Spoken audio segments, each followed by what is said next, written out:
Okay, so I spent a lot of time thinking about kind of what I wanted to talk to you all about, because I think talking in a Native American role model speaker series is pretty special and unique. And so I think it becomes a little more personal than I would present at a conference or even just with collaborators and funding opportunities. So I wanted to focus on Native American helpers and healers. And so I think all of us are helpers and healers in some way.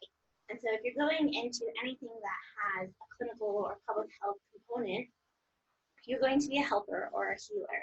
I think of clinicians more as the healing part, and then helpers as those who go into communities and make systemic changes or contribute in a way to diminish health disparities or promote health equity. And so there are three things that I think when I was sitting on your end and at your stage and age, I wish people had maybe focused a little bit more on and helping me design my career. So one is my identity, right? We all have our unique identity, and with it comes so many different things. Our mission and drive, what got us into the fields that we're in the first place. Some of them seem unconscious. Some of you might be like me and you're not quite sure how you ended up where you are. It just seems like the doors kept opening and then suddenly you're in a certain place. And then with that, crafting your own career and feeling okay with making your career your own. And so I love Dr. Seuss. I am a counseling psychologist. People differentiate counseling and clinical as counseling is a little bit more fluffy, a little bit more you can do it. You have the power and strength, and clinical is a little bit more here's the science to get you where you want to go. So I definitely am a counseling psychologist. I'm proud of it. So all of you, yes, I was going to say that too. You are you, and that's very pleasant in my eyes, because I think all of you have worked very hard to get where you are. And for me, going into college, my parents and my grandparents were like, you're the first woman in any family, including my step family, to get a bachelor's degree. And then in graduate school, I was the first in any of my families to get a master's or a PhD. And that's not unique to me. I feel like a lot of Native families have that. And for me, back then, it didn't make a whole lot of sense. I was like, oh, stop bringing it up. Like, leave me alone. Just let me go to school. But now on this end, when I've become more of a mentor, I can reflect on it and be like, hey, one, that's pretty badass. And that takes a lot, especially when you don't have that guiding force of people close to you being able to help you navigate those systems. And academic systems are hard. So one, just want you all to recognize how cool it is to be you and where you are. So that's me. I was born in Tuba City at Tuba Regional Hospital. My dad delivered me. He's a nurse for Indian Health Services. He grew up in Michigan and was obsessed with the West. First, I should say, so I am Dene. I am just being born for the Irish people. My Shay was Sunni Edgewater.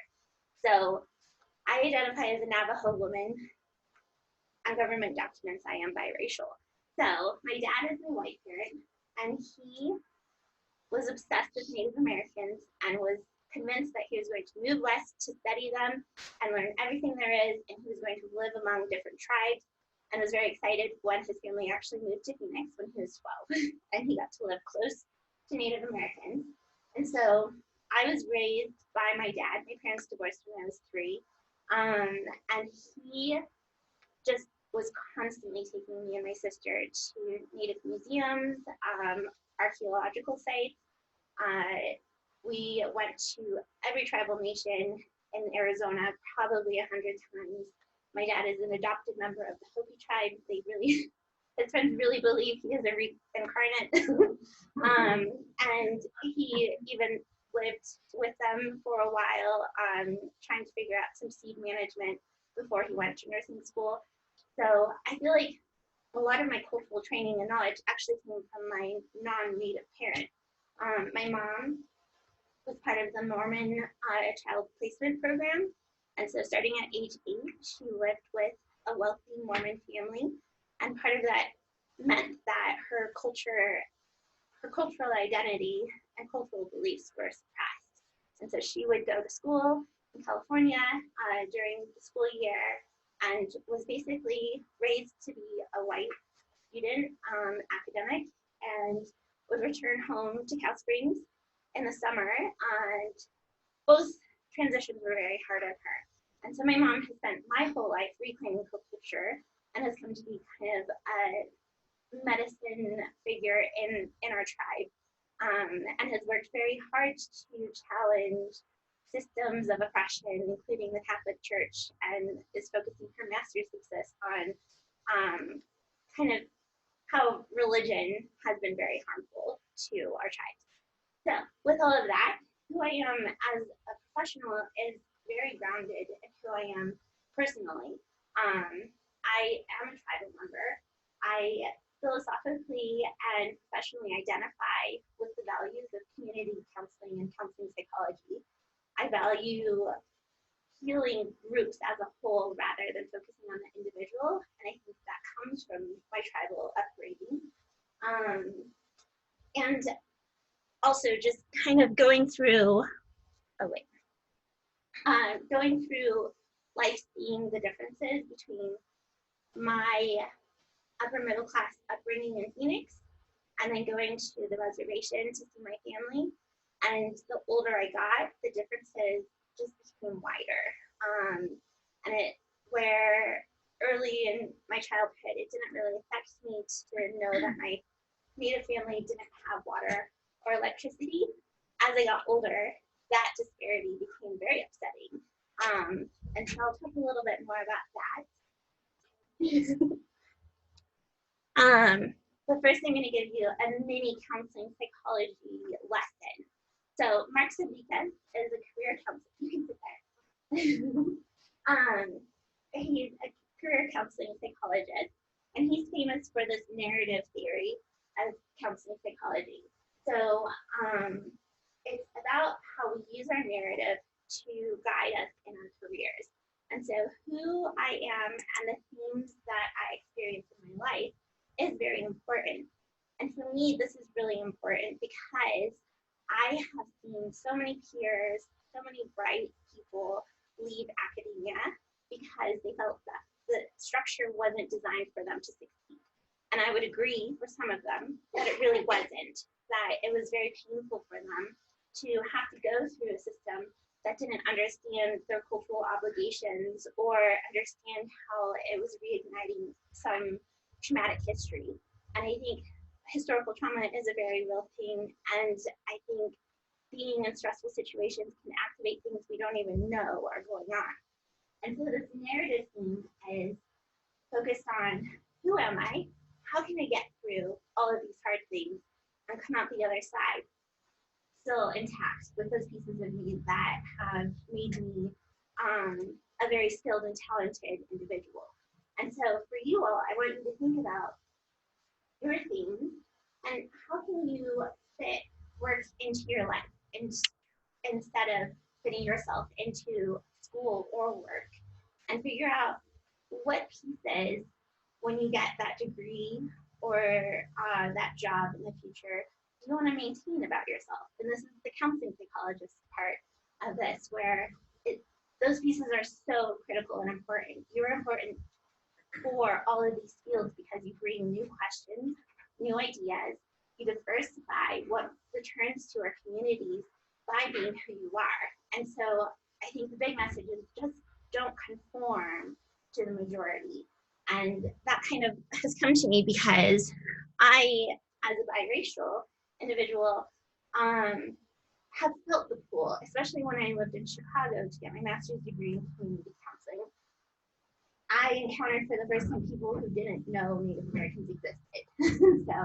And it was very interesting to me that was their legitimate experience was we thought they all died off. And I was like, did you learn that in school?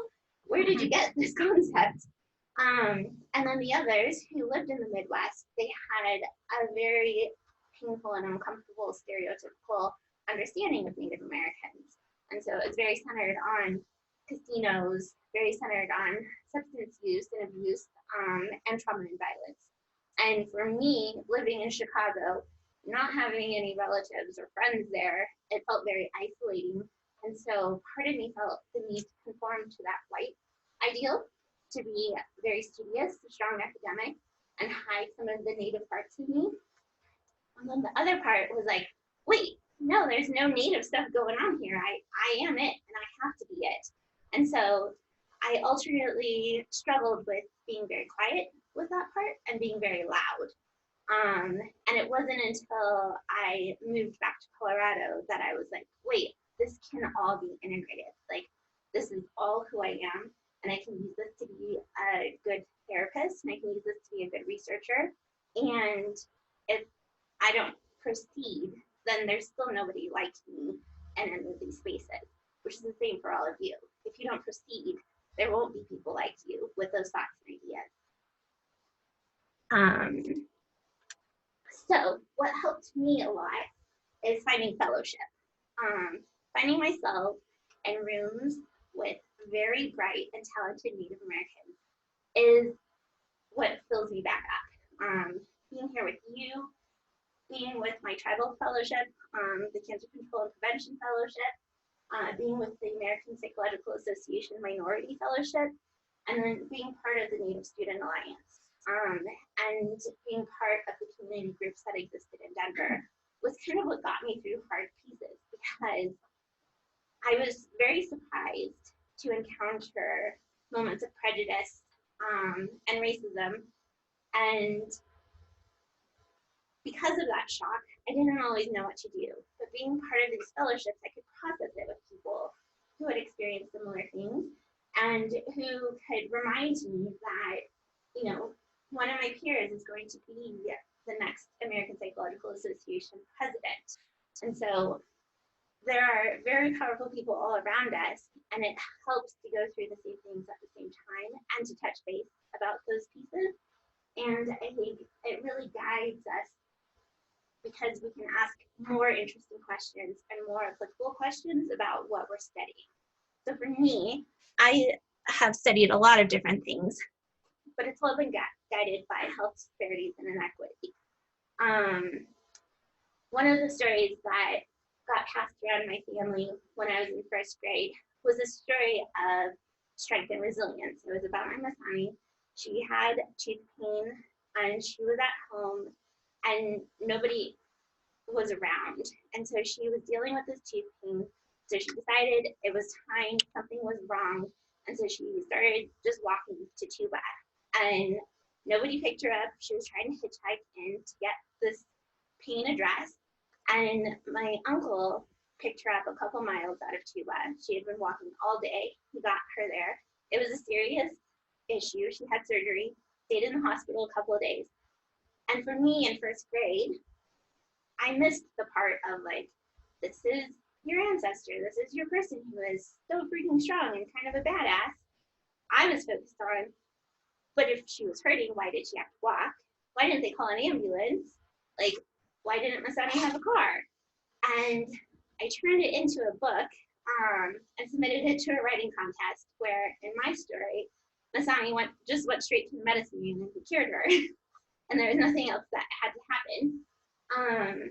But for me, that's what started this sense of, this isn't right. Like, just because my Masani lives in her hogan in the middle of Arizona and pretty far from any resources, doesn't mean that her care should be delayed.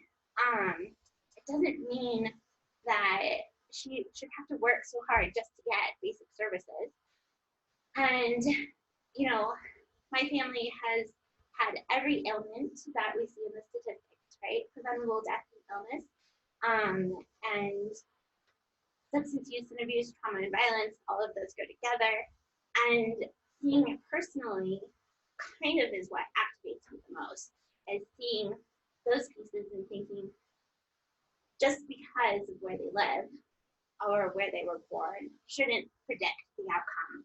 And I also get annoyed with these big studies that show, like, if you were born on the reservation, here are the statistics we predict for you. That's really annoying to me, because that's not true for me. I was born on a reservation, and I knocked past all of those barriers unconsciously. I didn't intend to, and it wasn't even something that existed for me. And so I think a lot about those things when I am writing grants, or when I found myself in my postdoc, which was supposed to be a health outcome, native focused postdoc, but they just didn't recruit those members by the time I started my postdoc, and now I am heavily tobacco focused, which was unexpected.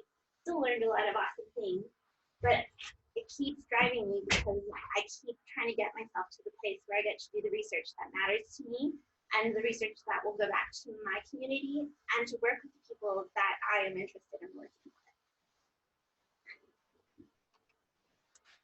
So what I do is so the first time I actually got to work with Native Americans was actually my dissertation. Up until that point, I didn't have a mentor. I didn't have professors who were studying Native American mental health or overall well-being. And so I just kept pushing forward, and in that process kept finding a lack of research about Native Americans. And I kept finding the same statistics that were annoying me. They were from the 1980s and 1990s, saying that these are all the negative things that we see in Native American communities. But objectively, for me, I didn't see that in my Native American communities. I saw a lot of like very talented people who were dimensional, who had very interesting internal experiences, and that's where the psychology comes in. I think just because people are poor or have lower education doesn't mean that their unconscious inner experiences are less important or less interesting. And so we all think about Maslow's hierarchy of needs, and I think that fails us in so many ways because we don't treat the people who could still get a lot of meaning out of their lives if somebody would just be curious, and if somebody would just be interested, or if somebody would remove a barrier or two for them to get to experience that. So my dissertation was with my own tribe, and I was looking at why, when services are available, Diné tribal members don't engage in treatment, especially when they are reporting symptoms that are serious or severe. And so what I found is that culture played a large part of it. So when somebody identified very closely with their Diné culture, it was protective. They reported less depressive symptoms, anxiety symptoms, no suicidality, and fewer interrelational issues in their lives. But people who were kind of more on the bicultural or more acculturated reported more severe symptomatology. So I was very interested in that and had some qualitative questions to figure it out. And those who, across all boards, whether they were more acculturated or more like involved in their personal cultural identity, people were reporting they would rather talk to a medicine man, or they would rather seek counsel from a family member before seeking professional counseling services. And this is even when they were people who desperately needed services. And so that cultural piece is very interesting to me, and it's not something that we consider. And when you look at the mental health research, the behavioral health research now, so much of it says our Native communities have no services or limited services. The primary service is Indian Health Service, but the primary care provider is a psychiatrist who are not trained in doing mental health counseling. And so for me, this is the place where there's a lot of research about this. We know that if we train citizens to be like peer counselors, family members or friends to be peer counselors, outcomes are equivalent to people just going in for 12 to 18 therapy sessions. And so I feel like there's this opportunity for us to integrate all of this information we already have to help communities. And that is to say, those are for people who have moderate or mild symptoms, but that would free up a lot of space for people who have severe symptoms to go to a PhD level professional. I also examine discrimination and stress. And this started in my PhD program when I was looking at socioeconomic status and subjective social status, and looking at how the experiences of first generation college students were experiencing a heavier load of discrimination and stress. Now I'm looking at it in our smoking studies in my postdoc, looking at how discrimination and stress predict an earlier lapse during the course of the smoking cessation.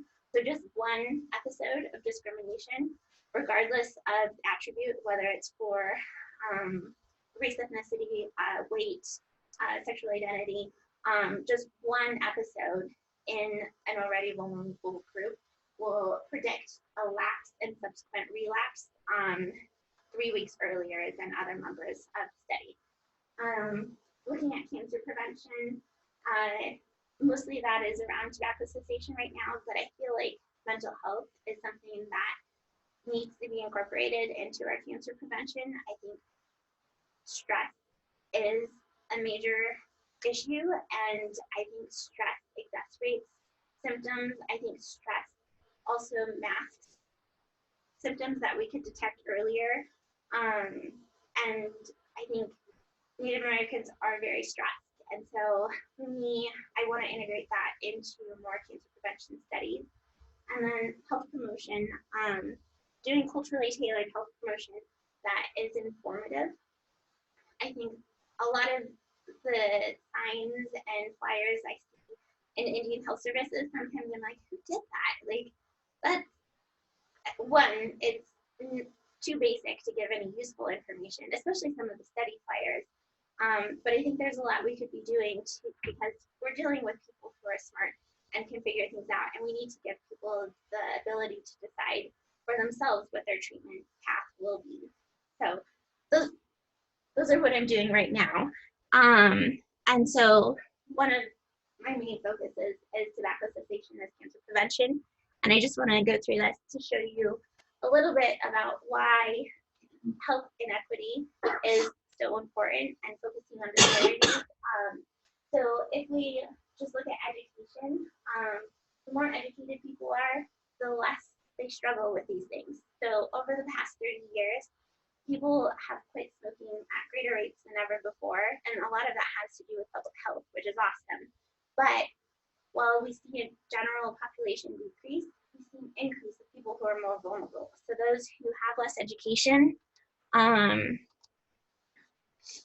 Native Americans are double the national average right now. So where, so they just released a new report. It's 37% now. It's increased since 2016. So it's very frustrating because part of it has to do with marketing and part of it has to do with sovereignty. Like, you know, their public policy is a very interesting piece of health, and so I would encourage you all to get versed in that a little bit, because sometimes people can market very dangerous products to our tribal members because there aren't rules or there isn't public policy in place. And so just this Native American smoking rate has surpassed any other ethnic group, which is very problematic. And a lot of studies will indicate that Native Americans smoke less than other populations, but if we just focus in on them, that's not true.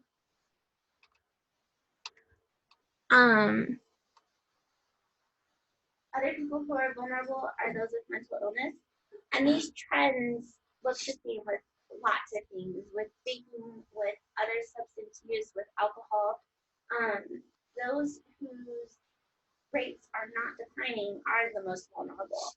And so the people who are smoking more are people who are using it as a coping mechanism, and that becomes a very difficult thing to undo when people are mentally ill, and cigarettes are highly addictive, but also become a way to deal with whatever activates them with what they're dealing with. It's very, very difficult to get people with mental illness to quit smoking. And then those who are below the poverty level are smoking at higher rates also. And so if we think about our Native communities, all of these, and that's where intersectionality comes in, we have a lot of members who have all of these overlapping and makes them very vulnerable. And then we see more tobacco-related death and disease, and a lot of that is preventable. And so I think, and there are actually some researchers in Denver who are starting to look at Native American insurance, those who seek primary care from Indian Health Services, to get a better picture, because this is mapped on all ethnic groups, and we don't have any details on Native Americans, but as we know, Native American health insurance is very complicated and varies. But I would hypothesize that those who are seeking sole care with Medicaid through Indian Health Services probably have these high levels of instances. And so what I'm looking at now is smoking in Utah. And so there's this interesting protective factor of living in a religious majority state. So those, a lot of research comes out of Utah that says we have the lowest smoking rate ever, but if we remove all of the members of the church, we actually have equivalent numbers, which is hard because we don't get a lot of funding over in Utah because of this reason. But I think it's a unique thing because Utah also has a lot of policies in place. You know, smoking in public places, there are fines if you smoke around a church or a school. And so there are all these protective things that I think, in addition to the religious majority, there are a lot of policies that the church has fought for, which actually makes it more protective.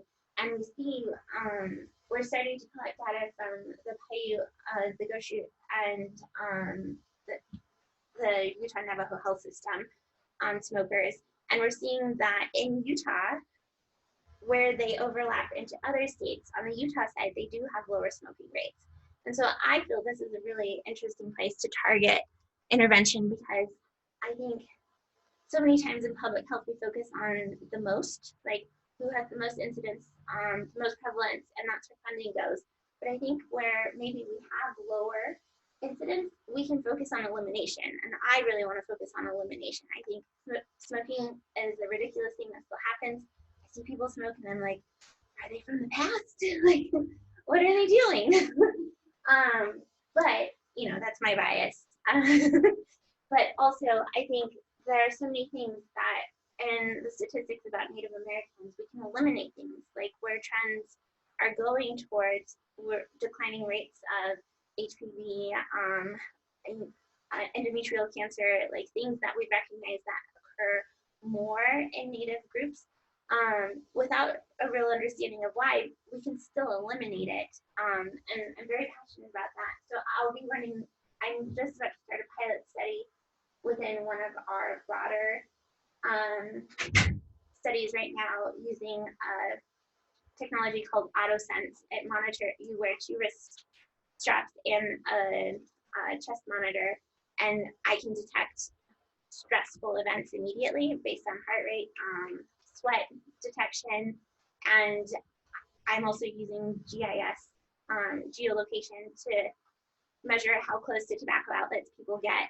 And so with that, I'm going to run 20 Native American smokers to figure out when I can detect things and if it actually maps onto the general population, because Utah's not very diverse. I don't know if you all know that. So all of our studies in Utah are 95% white and about 90% LDS, which isn't that great, but hopefully this will diversify it a little bit. I'm also designing a mental health promotion campaign based on the cultural factors that I discovered in my dissertation, in hopes of seeing if we can figure out a way to get people to engage in treatment, like recognize when things are severe, or train people, partners, friends, family, to identify when things are severe, so that severe symptoms don't last, because that puts people at really high risk for poor outcomes or even death. And then for my P award, it will probably not be this, but my dream is for to follow through on this idea that if we can train more people to be peer counselors, to train more people in these high-need communities to know how to handle emotional situations or moments when somebody says, I'm feeling like I want to kill myself. Like, by and large, research shows that if you can intervene at the moment that somebody shares that information with you, you save a life. And so if we can do that more, especially in my own tribe where suicide is a public health epidemic right now, I think we can prevent a lot of deaths. And so that's my passion project. It might not happen yet, but the thing I'll tell you about research is your ideas just kind of get pushed back a little bit. But if I can make it happen, I will, and that will happen someday. But for now, I am focusing on trying to eliminate smoking in tribal communities and trying to prevent cancer. So thank you all. Happy to share with you and happy to answer any questions.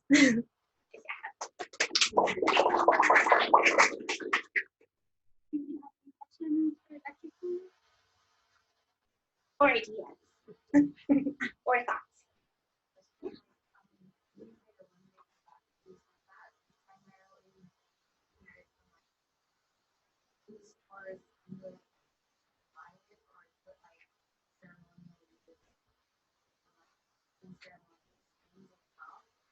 Good question. So it would only be commercial, and there are some efforts to remove commercial tobacco from ceremony because it's convenient, it's accessible, you can get more of it. And there are some cool things where people are growing, like they're helping try to grow their own tobacco, because the truth is, before commercial tobacco was introduced, we didn't see the tobacco-related death and disease in tribal communities. And so I think that points very clearly to it's just that source, but it's also that addictive piece where you are taking in more than you would in, a quarterly ceremony. So it would be purely focused on commercial tobacco. And ceremony is important, and there's, that's part of helping healing in our communities, and we can take that away. Yeah. I have a comment on that question. First of all, thank you for being here and sharing an inspirational story. And I just wanted to say, for anybody who doesn't know, Dr. Keene will be a new professor in counseling psychology starting this fall. We are absolutely thrilled to have you and look forward to working with you. And, even in the last few years, I think our environment is changing. If we want to change systems, you need to change from the inside, and we need more tribal members and people who understand the culture and leadership positions. And yourself and Dr. Lee, Dr. Sanderson, Andy Lister in the PhD program, and lots of students in the Massive Loyola program. I can see things, and that's really exciting to see. And so I just want to encourage all of you guys to keep going and take notes on the pathway that others have walked. And so, well, my question for you is, so everybody sort of has like a moment that they sort of get exposed to research for the first time. What was your first intro? You had first, a lot of people get sort of like a research in a class project or something like that. Yeah, so my first exposure was in undergrad, and so I had a professor who was a sex and sexuality specialist, and she had a pigeon lab, and so I monitored pigeon mating behavior. That was my first exposure, whether or not the females responded to male bids.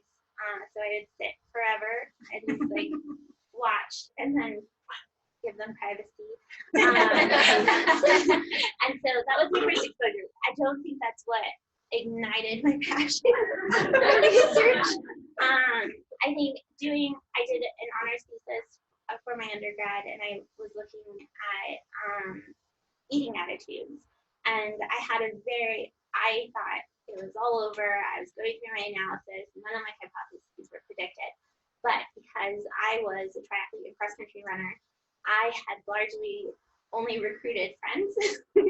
And so a lot of my friends were athletes on the cycling team or running team or soccer team, and they are what messed up my data. But it was a moment of recognizing that a lot of these problematic eating behaviors were coming from the athletes in my sample, and it was this whole opportunity to really explore, like, why do athletes have so many problems with eating, and why this specific sample? And that got me really excited because it was an outcome I didn't expect, and it was the first time I was in data and was like, oh, it looks terrible and wrong, but if we zoom in, here's what's going on.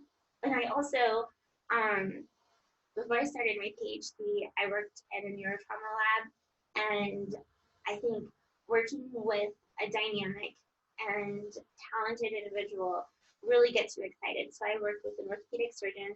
I gave my head trauma, and we're trying to create an injection that would prevent inflammatory response for severe head trauma.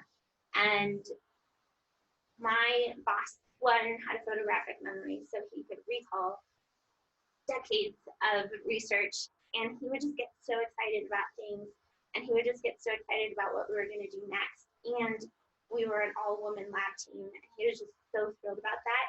And I think that was a moment where I could see, yes, with what we were doing with mice, it's going to take a long time to make it to humans, but it was also very cool, like, as we progressed and then things moved to the next level. And that's when I think I thought I can do research as part of my job. I probably won't just be a clinician. So yeah. So don't judge your first research experience if it was weird. It's the moral factor. All right, you're welcome to come and talk directly to Dr. Keene if you have any questions. We're able to talk with her right now, and we actually have a gift for you and your husband. Well, Sheena has said I wanted to give big thanks to Sheena for organizing this. Really appreciate all you guys. Thank you. Thank you. Please go get cake, and we still have this room so we can bring the cake back and kind of hang out and eat cake. Before everybody leaves, NACP's evaluation team would like to hand out a survey to start your thoughts on the My Speaker Journey series, and then any suggestions you might have for the future. So I'm gonna hand out the consent